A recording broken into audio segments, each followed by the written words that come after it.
పెద్దపల్లి జిల్లా కేంద్రంలో హృదయ విదారక ఘటన ఒకటి వెలుగులోకి వచ్చింది. మానవత్వాన్ని మంటగలిపేలా ఓ వృద్ధురాలి ఆవేదన అందరినీ కదిలిస్తోంది. భూమ్నగర్ కాలనీకి చెందిన రాజమల్లమ్మ అనే వృద్ధురాలు తన ఇల్లు అమ్ముకున్న తర్వాత న్యాయం కోసం తలుపు తట్టాల్సిన పరిస్థితి ఏర్పడింది. 2019లో తన ఇంటిని 38 లక్షలకు విక్రయించిన రాజమల్లమ్మకు కొనుగోలు చేసిన వ్యక్తి కేవలం 30 లక్షలు మాత్రమే చెల్లించాడని, మిగిలిన 8 లక్షలు ఇవ్వకుండా కాలయాపన చేస్తున్నాడని బాధితురాలు వాపోతోంది.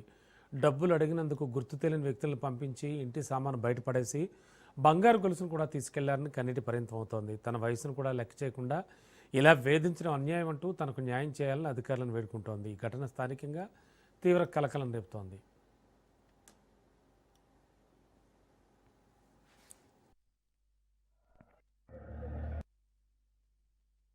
అయితే కొత్త కరోనా అప్పుడు ఇల్లు వ్యవసాయం 35 లక్షలు. ఎవరికి అమ్మిన పేరు చెప్పు. గౌరవెల్లి రవీంద్రరావు పంచనాలు రాజకీయ పంచనాలు ఆ సంవత్సరానికి ఇచ్చిండు. భయాన పెట్టినాక సంవత్సరం 3 లక్షలు భయాన పెట్టినాక కరోనా వచ్చిన వల్ల ఆపిండు. ఆపి కొడుకులు అడుగుతుంటే తాపకిన్ని సెల్లులలో కొట్టిండు. ముగ్గురికి 3 వదలు కొట్టిండు. నాకు నీ పాలు ఉండని ముసలమ్మ అడ్డితోటి ఇస్తా పంచనాల్లో పని చేసుకొని బతుకు ఈయన్నే ఉండు, నిన్ను సత్య కూడా వారెత్తా, నీ కొడుకులు పెట్టకపోవా, నేను బండ్లు పెట్టుకోవాలి, నేను ఇల్లు అమ్ముకుంటా అని అంటే నేను అమ్మిన. నాకు నా పాలు పైసలు ఇచ్చిన. ఇక నెల నెల ఖర్చుడు ఇట్టుడు కాలు చెత్తవా లేదా అని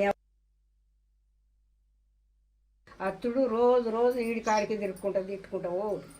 అయితే ఇక పోలీస్ స్టేషన్కి పోతే కూడా ఈ కంప్లైంట్ ఏమి లేదు, ఇంటికి పో అని చెప్తారు పోలీసులు. ఇప్పుడు ఎన్ని సంవత్సరాలు జరుగుతుంది? ఇది 5 సంవత్సరాలు అవుతుంది.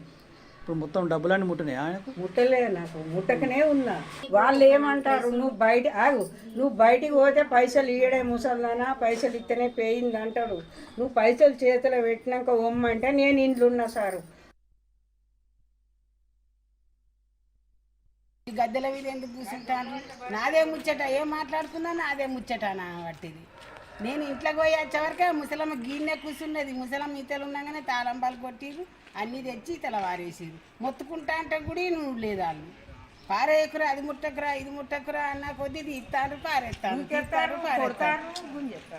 ఇక వారేసి అన్నీ చేసిండ్రు. కథం ఇక టకాటక బెడ్లు అవి అన్నీ తెచ్చి ఆడ వారేసి నేను ఇక ఇంటికి గిన్నె మాది ఇల్లు అటు పోయి వచ్చేవరకు మొత్తం తాళం వేసుకున్నారు, పోయింది. మళ్ళీ మరి ఆమె డబ్బులు ఆమెకి ఇయ్యరా, ఇయ్యంది సామాన్ ఎందుకు ముట్టుకున్నారంటే ఇస్తారా, ఏ పాట వాళ్ళు 1,00,000 రూపాయలు ఇచ్చేది అంటాను ఆ ముసలమ్మ.